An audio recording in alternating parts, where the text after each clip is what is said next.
We say RIP to the First Lady of Raider Nation. Plus, we hear from one of the big-time leaders on this Raiders defense. That's coming up on Monday's edition of the Locked On Raiders podcast for October 27th, 2025.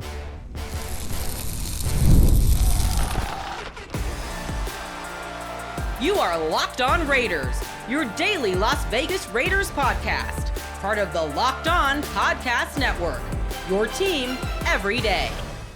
And welcome in, Raider Nation, to another edition of the Locked On Raiders podcast. Thank you so much for making the show your first listen of the day.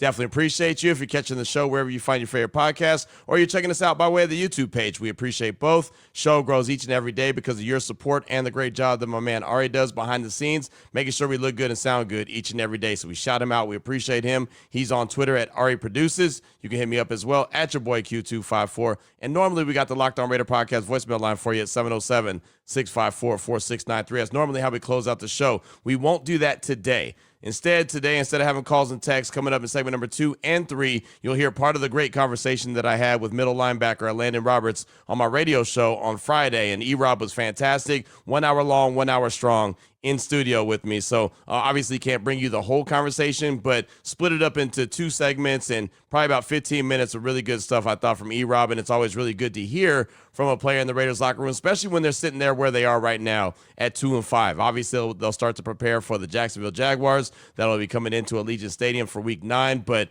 just being able to hear from a player, a leader on that team, and knowing that, you know, they've got things that they're trying to overcome, but how the players are all staying locked in, I think it'll be really good to hear from E-Rob. So you'll do that in segment number 2 and 3. Here's segment number 1, just news and notes of the day. We'll jump into that after I tell you about the title sponsor of the show, which is Gametime. Download the Gametime app, create an account, use promo code LOCKEDONNFL for $20 off your first purchase. So off top with the news and notes, a sad piece of news. Carol Davis, the mother of Mark Davis, the wife of Al Davis, passed away on Friday at 93 years old. I had no idea. Had no idea that had happened on Friday. Just got the email from Mike Taylor. And when MT sends out a email, or when MT sends you a text, or he calls you, it's something to pay attention to. MT is a guy that's been with the Raiders organization for many, many, many years. He's got all the stories. I try to get him on the radio all the time. He's like, nah, Q, I'll keep those stories to myself. Like, he doesn't want to talk about it and talk about anything on the radio, but a really good dude. Like I said, been with the organization, but when he sends out an email, it's something to pay attention to. So he did on Sunday, found out, and it said, earlier today at 1:05 p.m., Mark Davis lit the Al Davis Memorial Torch at Allegiant Stadium in honor of and tribute to his mother, Carol Davis, the First Lady of Raider Nation, passed away on Friday afternoon at the age of 93. Her strength and resilience, although not seen by the masses, were always on display to those who were fortunate to be in her presence. She was a strong woman who exuded a compassionate and loving side. Carol provided unbridled support and unparalleled guidance to the Davis family and the Raiders organization for over 60 years.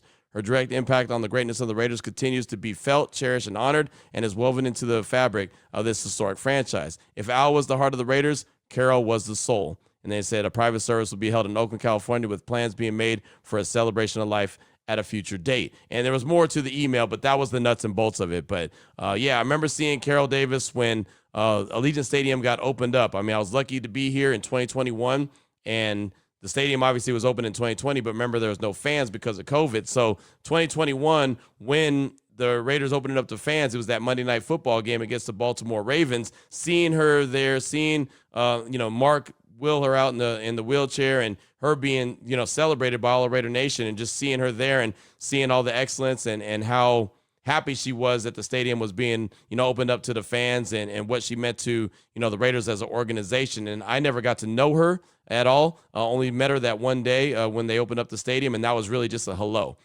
right? It was never oh, hey, this is Q. No, it was just a hello, but it was always respect. And so that's a big deal. Obviously a huge deal that she passed away at the age of 93. And like I said, had no idea until Sunday, until I got that email. As a matter of fact, this is what Mark Davis had to say, and they put it out on the Raiders social media. So if you're on Twitter and you follow the Raiders team Twitter account, you've seen this already. But this is what Mark Davis had to say when he lit the Al Davis Memorial Torch on Sunday. Today, I am lighting the Al Davis Memorial Torch in honor of and tribute to Carol Davis, the First Lady of the Raider Nation, who passed away Friday afternoon at the age of 93.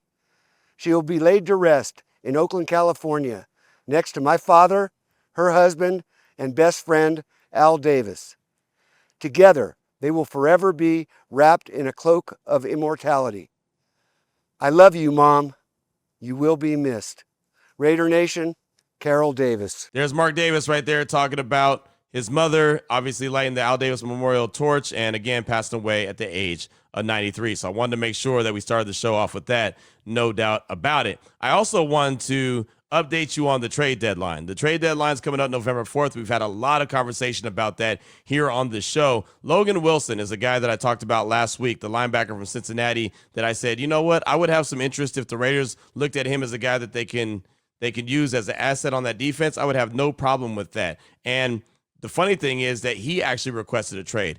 Jeremy Fowler had put out in ESPN.com, had put out a list of about 25 different guys that he thought was going to be on the move by the trade deadline. Logan Wilson was one of them. But then when Logan went and actually asked for a trade because his time has been his playing time has been reduced there in Cincinnati, I thought, wow, that was something that caught my attention. Again, what they had to say on ESPN.com about Logan is the Bengals are going younger at linebacker, relegating Wilson to a reserve role in the favor of rookie Barrett Carter, despite his status as a team captain.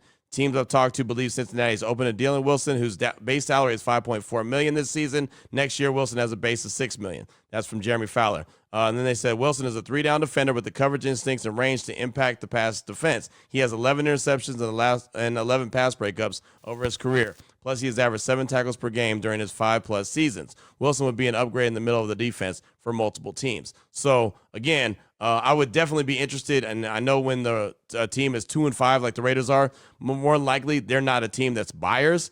They're more sellers than they are buyers, but that would be a guy that, for sure, if the price was right, I could see the Raiders making a move for. Said team fits Cowboys, Niners, Bills, and Colts, but I think the Raiders would definitely be a fit as well. So that's just something to pay attention to. And you're going to hear from Elandon Roberts coming up in segment number 2 and 3. And it's funny, he even mentioned in studio before we went on the air on Friday, he was like, man, did you see that Logan Wilson asked for a trade? And I said, yeah, I did. I think he's a hell of a player. And he just kind of gave me that look like, yes, yes, he is. So just pay attention to that name. Again, I'm not saying that the Raiders are going to go make a trade for him, but I would definitely have no problem if they did, just because I think that could be a really good linebacker that has ball instincts, a really good player, and of course the Bengals are going in their own direction, on the defensive side of things, and they lost another game on Sunday. They lost to the Jets, as a matter of fact. So I can see this season getting late early for the Cincinnati Bengals. Again, we'll meet with head coach Pete Carroll this morning at 11 o'clock. I've got the Raider Squad show as well with Chantel Chan and Lincoln Kennedy. We'll do that from 7:30 to 8:30. And then again, like I said, meet with head coach Pete Carroll coming up at 11. But coming up in segment number 2, part 1 of my conversation with the middle linebacker, Elandon Roberts, E-Rob, who was in studio on my radio show on Friday. We'll talk about that. You'll hear from him coming up next on today's edition of the Locked On Raiders podcast. Before we get to that, though, I do want to tell you about a couple great sponsors we have on the show, including PrizePicks. You and I, we make decisions every day, but on PrizePicks, being right can get you paid. Don't miss any of the excitement of this sports season, whether you're following the NFL, NBA, or both. There's no better time to jump in on the action than right now. If you haven't tried it yet, PrizePicks is the simplest way to play. Just pick more or less on at least 2 player stats, and if you get them right, you win. It takes less than 60 seconds to make up your lineup, and you can play anywhere PrizePicks operates, including California, Texas, and Georgia. They've got all kind of different bets you can make, like Mahomes and Steph Curry, right? You can do that. You can mix and match when it comes to different sports. They have stacks feature. It's a game changer. You can pick more on Steph's points, threes, and assists in the same lineup. Plus, if one of your players leaves early with an injury, the injury reboot saves your lineup from a loss. What do you have to do right now to get involved and be a part of the action? Download the PrizePicks app today. Use promo code LOCKEDONNFL to get $50 in lineups after you play your first $5 lineup. That's promo code LOCKEDONNFL for $50 in lineups after your first $5 lineup. PrizePicks, it's good to be right. I also want to tell you about Rugiet. Let's be real. Making excuses doesn't solve anything. We've all heard them before. It's stress. I'm tired. It happens to everyone sometimes. But when it comes to performance, sometimes your body just needs a little extra support. That's where Rugiet comes in. Rugiet.com offers fast-acting, doctor-prescribed treatments for ED designed to help you stop making excuses and start making moves. All you got to do is connect with a board-certified doctor 100% online, no awkward waiting rooms, no in-person appointments. If prescribed, your treatment ships discreetly straight to your door. The process is fast, simple, and private. and it's all handled by real doctors. It's about confidence, connection, and getting back to the moments that matter. So what do you need to do? Go to Rugiet.com/LockedOnNFL to get 50% off your first order. That's Rugiet, RUGIET.com/LockedOnNFL. And don't forget, use the promo code LockedOnNFL so they know that I sent you. Rugiet.com/LockedOnNFL. Rugiet, stop making excuses and start making moves. All right, Raider Nation, here we go. Segment number 2 of today's Locked On Raiders podcast. Really had a great conversation on Friday on my radio show, Unnecessary Roughness on Raider Nation Radio 920, with middle linebacker Elandon Roberts. He's a guy that, I've had a good relationship with ever since he's joined the Silver and Black, going all the way back to OTAs and training camp and all that. We've had a good relationship. But after the Tennessee Titans win, he said, hey, man, when are you going to put me on your show? When am I going to make it onto the radio show? And I said, man, whenever you want. The door is wide open. He said, oh, during the bye week, let's make it happen. I said, all right, not only that, we'll get you into the studio if you want. Boom, I'm there. So he did. He's a man of his word.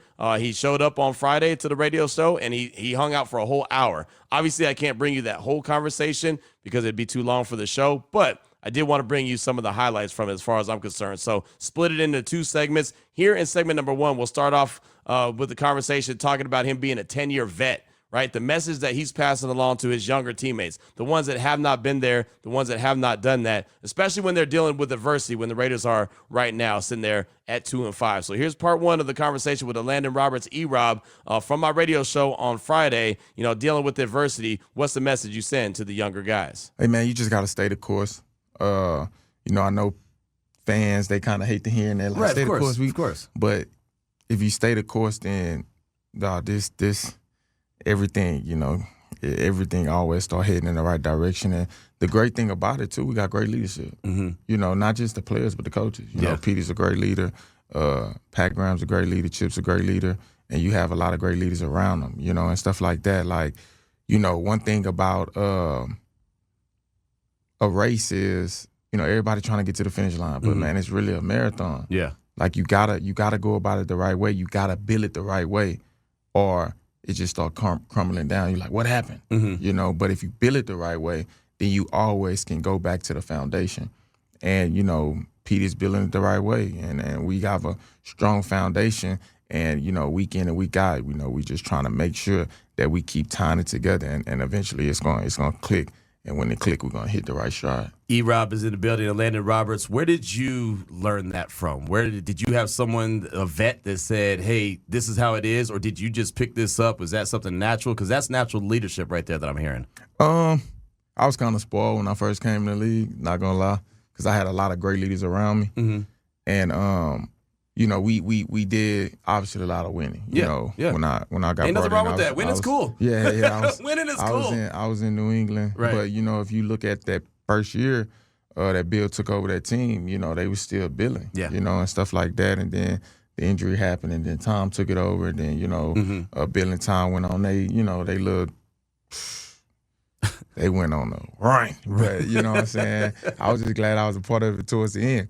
But, but when I left, being around them, I got taught how to be a leader, how to go by day, how to take care of your body, how to ignore the distractions inside and outside the building, how to be a pro. Right. I was around, man, like Rob Nikovich, Dante Hightower, Jamie Collins, Devin McCourty, Patrick Chung. Yeah. I had Chris Long. Wow. I had David Harris. Remember? Okay. Oh, yeah. Played for the Jets. Yeah. I was able to have him my second year. Okay. And just feed off him, all pro Bowl linebacker and stuff like that. So I had some dudes around. Yeah, I had so many, but I had pros. Right. Right. And one thing that they always told me was, E-Rob, don't make this no job. I'm like, huh? Thank you. And they used to be like, man, this is a career. Thank you. Make this a career. It's a passion, right? If you look at this as a job, you're going to always be battling. When you start looking at it as like, I want to make this a career, right, then you're going to be in the right mindset. I'm so glad you said that. Man, it was all the time. And it's even crazy because, when I say I was even blessed, man, I was around Brian Flores. That was my position coach. Yeah. So that was the huge reason of why I decided to leave New England, because I was, they did, want me back and wanted to, have some more years there. But, man, you know, me and Flo just had a different type of relationship. Yeah. And I wanted to go build with him in Miami and whatnot. So I left, went to Miami for 3 years, had a good career there. I learned more about myself. I learned how to be a better leader. Mm-hmm. I learned how to lead while being faced with adversity, faced with uncontrollable situations. Mm-hmm. That it seemed like what side of it you gonna go? You gonna go duck your head and tuck your head under a rock just so people don't say, oh, it was his fault too? Yeah. Or you gonna jump out and be front line with the rest and saying, hey, blame it on me, but I'm in this. Right. I'm in it with them, you know. And that Miami, them years taught me a lot. And like I said, that Brian Flores year, we was 1-7, and we battled all the way back. I think because we dropped that last game to Tennessee, that's what kept us out the playoffs that year. But you made it the next year, right? But we made it the next year. Yeah. So, but if we would've, we had, you know what I'm saying, like I said, it was 1-7, and then we just kept grinding. We hit a stride. We beat the Ravens on Thursday Night Football. They was real hot. Mm-hmm. We just When are they not? It we feels just like, literally right? blitzed them the whole night. And whatnot, but we hit a stride, man, at the right time, and it came down to that one last game, man. But Mike Variable and that Tennessee Titan team was able to beat us and whatnot, and then that kind of ended the season there. But you had a better respect for not only Coach Brian Flores as the head coach of the leader of that team, but also as the locker room, because we literally put our head down and start going and stuff like that. So that's what I meant by like the storm, you know. And if you stay, because if y'all found the one thing about B Flow, he had a strong foundation with us, and we knew the standard, Right. and whatnot. So that helped a lot, and that's why I'm like, man, like even this standard, Pete standard, even up there, like, you know what I'm saying? Because that's two great coaches and whatnot. But you know, it's there, and obviously we have then my Miami team. I'm not talking about the team. But the talent here, we have way more talent, even, you know what I'm saying, in the locker room. Like I said, we just stringing it together, and we just stand the course, man. That's why I say we got a great leader in Pete doing it, you know, and stuff like that. And, man, I know people talking about, oh, Pete, oh, man, Pete got some energy, man. Right. Like, sometimes Man. I forget what age is Pete is even in, because, man, when I tell you he up and at it every day, he's grinding. He's getting it done. He love what he's doing. Yeah. This is not a job for Right. him. This is a career. Exactly. He love what he's doing, man. And I couldn't, you know what I'm saying, be blessed to be led by a better person than Pete Carroll. But, yeah, so obviously went to Mike T and in Pittsburgh. That was a great experience and stuff like that. And now, you know what I'm saying, just hit a little bump in the road, man. Right. But the good thing, and I'm a strong believer, I'm a man of God, man. I feel like we hit a buy at the right time. Okay. We just going to reprogram. Okay. But we not going to waver from our standard. We not going to waver from, you know, what Pete said us to do. Now we just get that time to just refocus. We getting healthy. Yeah. You know what I'm saying? We getting our team back and stuff like that, to where now, like when we hit this this stride, we're going to take it one day and one game at a time and stuff like that. And before you know it, man, you'll be replaying this interview like, E-Rob said this was going to happen. So that was part one of my conversation with E-Rob. Again, I mean, it was 1 hour long, 1 hour strong. He was fantastic. He's a guy that's definitely got a role in broadcasting following his playing career. If he wants to go that route, he definitely could do that, because one, he's very smart as far as being able to break it down and make it make sense and be very informative about what he's trying to say, but also entertaining. So he could definitely hold it down. And I know that he, you know, pays attention to podcasts. He pays attention to, you know, radio shows. He pays attention to that. So I don't doubt that there's a world when he decides to hang it up and not play anymore, he's definitely on some kind of broadcast or a podcast. I think he'd do a great job. But the good part is, well, we got part two of the conversation coming up in segment number 3. Fantastic stuff with E-Rob, where we'll start talking about the Raiders locker room, because that's a subject that's come up multiple times, not only just on this show, but multiple shows when it comes to the silver and black. So we'll do that coming up. Segment number 3 of today's Locked On Raiders podcast. Before we get to that, though, I got a couple more sponsors that I want to tell you about, and the first one is Gametime. With the NFL season being where it is, there's no better time than being in the stadium surrounded by friends cheering on your team. But let's be honest about the situation. Getting tickets could be a hassle. Between queues, login screens, and prices jumping at checkout, it could become frustrating. That's why you got to use Gametime. That's the app that gives the advantage back to the fans. Gametime is fast, easy, and backed by the Gametime guarantee. You're always going to get 100% authentic tickets delivered on time and at the best price. Plus, all fees are included. So the price you see is actually the price that you pay. The app has made it super simple. You can see the exact view from your seat before you buy. And they've got great zone deals. You pick the section, Gametime picks the seats, and you save big. It's faster, cheaper, and less stressful than any other way you've ever bought tickets. What do you got to do? Download the Gametime app, create an account, use promo code LOCKEDONNFL for $20 off your first purchase. Terms do apply. Again, the promo code LOCKEDONNFL for $20 off. That's LOCKEDON NFL for $20 off. Swipe, tap, ticket, go. Download Gametime today. I also want to tell you about FanDuel. Now the NBA is back. It's so funny. I said that I wasn't going to pay attention to the NBA until Christmas, and man, the first couple days of the season got me locked in with some double overtime games, some 40-plus point performances, Wemby, Luka, right? SGA, Steph Curry, all phenomenal performances. Yeah, I said I wasn't going to watch until Christmas. Yeah, I'm already in. I'm locked in. There's no better place to get in on the action than FanDuel, the official sports betting partner of the NBA. So even if you miss the start of the game or want to ride the hot hand, FanDuel has live bets on everything from who will score next to fourth quarter comebacks. Plus, you can even combine your live bets into a same-game parlay for a shot at a bigger payout. It keeps every game exciting, especially when your team's making that late push. Right now, FanDuel is giving new customers $300 in bonus bets when your first $5 bet wins.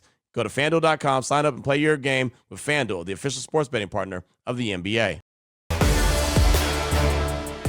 All right, Raider Nation, there we go. Segment number 3 of today's Locked On Raiders podcast. Want to get into part 2 of the conversation I had with Elandon Roberts from the radio show Unnecessary Roughness, Raider Nation Radio 920 on Friday. Really, really good stuff, and E-Rob was fantastic. Like I said, 1 hour long, 1 hour strong. But this part of the conversation, we started off talking about the Raiders locker room and how, from my point of view, everyone looks tight and in lockstep with each other. Here he is. Here's E-Rob talking about the locker room to start things off. Yeah, we tight. Like, the locker room tight. Man, look, check this out. I've been married for 8 years. Okay, congrats. Me and my wife. Yeah.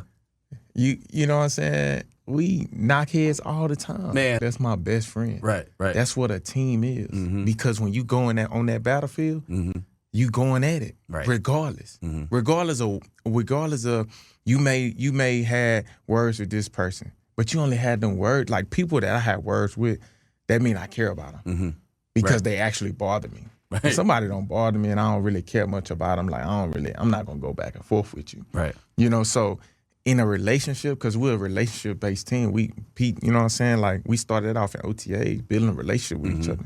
When you have a relationship with somebody, of course, like, you know, it's gonna be times that, you know, you might not like what they saying because they holding you to a certain standard, and you're on the vice versa. So that happens. That's just in happens sports. In this building. Yeah, that's I fight with that guy all the time. Yeah, that's in general. But when we on that field, when we battling each week, when we trying to get the job done, we on the same page. And no lie, like, we probably gonna laugh about that. Like, me and Jamal, like, it's click tight. Like, I can only imagine that. Y'all probably seen us on the what you call it. Bro, Jamal would send me a text and just curse me out. Right. I'm like, bro. Like, where is coming from? Oh, cause I'm like, bro, no, that is not what happened. And then I'll probably be mad at Jamal. Right. But then when I'm mad at Jamal, I won't fight. Right. You know what I'm saying? Yeah. And then he like, oh, then you da. And then it's so funny because we'll like be together that later on and be laughing and joking about it. Right. And I'll be like, bro, we two just old people, bro. Like, because I'm 31, but Jamal just turned 30. Right. Like that. And bro, when I tell you, I love being around Jamal. Jamal is probably, I'm close with all my teammates, but like Jamal, he's one of the ones that's like the new ones that came in with us, like that I'm like the most, because we know we battle with the little Texas stuff, so we mess with people a lot, right, and stuff like that. But Jamal, one of them, like my closest, and like our relationship is, you know what I'm saying, like it will be right there. Like, I'm telling you right now, if somebody on another team get into it with Jamal, oh, it's up, it's on, yeah, and that's how I am about all my teammates, but like. In general, like, you know, people you care about, you gonna butt heads with because you wanna you holding them to a certain standard and you know everything that they capable of, right? You know, and stuff like that. But yeah, this team is like super close. You guys have Like- alphas. Like literally super close. Like- It's just we all hold each other to a standard. And you know? guys are all alphas, especially in that linebacking room. Yeah. Right? I mean, you guys have all been there, done that. You, Jamal, Devin. Like, those are 3 alpha dogs. Yeah. That is not easy to have 3 in the same room and not have something. Exactly. Right? I mean, I've seen you guys in training camp like, no, you know, this is it, this is that. And understand there was an explanation going Exactly. on. Right? Exactly. It's just a teaching moment. Exactly. But it's you know, there's other alphas, obviously Max, right? I mean, there's Absolutely. other dudes in the Absolutely. locker room as well. But I mean, that's a tight bond you guys have. Nah, we do, man. We got a tight bond. Like, I mean, you even got guys that was leaving town this weekend was inviting. Like, man, like Devin was like, man, y'all all come down to the barn. Right. Like, y'all come to the barn. I'm gonna go check on my barn. I'm like, bro, I got 3 kids, man. My kid, That is your out. That is your out. Like, E-Rob ain't going nowhere. You might kick my kids off that barn. I'm trying to tell you. You talking about, nah, they ain't that bad. Right. I'm like, all right, whatever. Right. I'm trying to tell you. You'll be like, what's going on with my horses over there, man? My son might have one of them in chokehold over there. Trying to tell you. Well, we'll close out with this, and this has been fantastic. Elandon Roberts in the building, been in the building all hour. It's been awesome having you in here. How do you, as a professional athlete, as you said, you don't be looking that stuff up, you don't really worry about stuff like that. How do you block out all the noise, right? We hear it all the time. Oh, we block out that. We don't listen to what's going on outside, and you know, I'm not reading this, that, and the other. How do you go about doing that? Well, I don't really I don't Google my name and this and that other, but like social media is powerful these days. Yeah. And I'm not one of the ones that's going, I don't cut off my social media. You know, I be on social media. That's me though. Yeah. I be on social media and whatnot. So I see certain things and people might be talking about me. I truly don't care. You know, because I just look at it like when I'm on the football field, I love to be feared. Like I love for people to be like, bro, I do not want him to hit me today. You know? Right. So if I wanna be felt and my presence wanna be like that, but I'm taking somebody saying off social media, something that I can't even control. It's so easy to start a social media, make an email, Oh, yeah. put your number in, Oh, yeah. and all that. So anybody can start this. Anybody can say whatever they want to say about me. But can they put that helmet on? Right. Do they want to see me in that A-gap? No. All across the middle. Right, So no. I just look at it like that. So like it don't affect me, you know, and stuff like that. Like I said, I'm from I'm 10 years in, so I was like one of the old school guys, kind of, you know, in the midst of this new them going. But I used to like when I hit somebody hard that was like more like that, you know, like a quarterback or something like that. And I look on the social media, I got a death threat. Oof. I'm like, ooh, Yeah. that's tough. I'm like, look at, hey, look, like they threat, like, you know, I'm looking at, cause it's no way you gonna do that. Right. Not at all. Not at all. And I'm not. Man. Don't get me wrong. I know this world crazy. Yeah. Yeah. I'm not naive to it. I'm not saying like it's funny Right. and we shouldn't take that serious, cause like nobody should threaten you like For that. sure. I'm saying me personally. You know, There's a lot of things that are said that would never be said in person. Yeah, you know, a lot of people will say something on Twitter, and then they'll see you in the hallway and be like, "Oh, E-Rob, what's up, dog? bro, Let be the me get ones. a picture, man. Let me you, get a picture." You coming out the game, they slapping your hand Yeah, like, come yeah. on, man. You know, but I understand, man. Like, you know, I'm not being insensitive to it at all. So I hope none of the listeners think I think that's cool, because Right. it's not. Right. I'm talking about my mentality. Like, I know you ain't walking up on me. No. Right. Right. Right. Facts. Big facts. You're not walking. I'm rarely by myself for that, but like you're not walking up on Right. me. You know. No. And stuff like that. I don't play them types of games. So what I'm saying is like I don't social media. You know, me, my own personal self. It don't affect me like that. Right. You know, but I have been around some people that, and you know, because you see it that stuff do affect them, and it make them feel a way to where it's better for them to just get off of it so they can perform the way they need to perform, and that's cool, but it don't really affect me like that, you know. Ignoring the noise, I think because I was brought up on it, that was a huge pillar Yeah. by obviously the team I got drafted by, so, you know, you seen a lot. Boston media was very, very. It was not. We're lightweight over here, huh? We're lightweight over here. Boston media don't be playing, so you got a bad game out there. You got to wear that the whole week. Right, you know? right. Don't go out to dinner, huh? Oh, don't go out to dinner. They call it, all right, man. Them fans ain't playing out there. So you know, I think it was just. It wired me in a way that, man, that junk don't get to me. I think that's important. And if you've noticed, a lot of the conversations I've had with players in the locker room, you've heard me say that. So how are you guys still all tight, all in lockstep? Jacoby Myers, yeah, we're all good, right? Darian Porter, yeah, we're all good. E-Rob, multiple times, we're all good. Max Crosby, yeah, we're in a good place. We're not having these team meetings that people are throwing out there and hoping that it, sticks, just throwing something out there and hoping it sticks against the wall. Like, they're not having that. And, for an hour, E-Rob was in the studio with me on Friday and was reiterating, like, he's like, man, and they see these things. Like, we didn't talk about it on the air live, but he's like, we see it, we hear it, just don't know where these guys are coming from. And you heard what he alluded to, like, I've never seen that guy in the locker room. And it makes me feel good because they know who's legit, who's, reporting stuff that's actually real and just speaking on, okay, well, this is what I see, this is what I could bring to the table, and who's just talking. Right. And so it's up to you to choose what you listen to and what you don't listen to. And that's fine. Everyone has that option. But he's trying to let you know. And that's why I wanted to make sure that we added that into the conversation that you heard here on the show. So, the Raiders are going to get back at it. They're going to get ready for week 9, Jacksonville. The second half of the season, I say that in air quotes, starts, this week. As they get back to practice coming up tomorrow. We'll hear from Pete Carroll a little bit later on this morning, so excited about that. And we'll also have the Raiders Squad Show with Lincoln Kennedy, Chantel Chan, and myself from 7:30 to 8:30. And then we'll, like I said, 11 o'clock, we'll be ready for head coach Pete Carroll. So we'll keep this bad boy rolling. It keeps going. My guy, All Day Raider A, he had actually hit me up on Sunday and said, man, even when the Raiders have a bye, they still lose, and it was because of the loss of Carol Davis when we found out about the passing of her. It's like, man, we can't even win the bye week, right? Something negative happens during the bye week, which is true. So, again, we give a big RIP to Carol Davis, the first lady of Raider Nation, and we'll be back at it tomorrow. We'll have some highlights from what Pete Carroll has to say and start turning the corner, start turning the page, and look forward to the Jacksonville Jaguars coming into Allegiant Stadium. So, until then, Raider Nation, take care of yourself, take care of your family, love on your family. Most importantly, as always, just win, baby.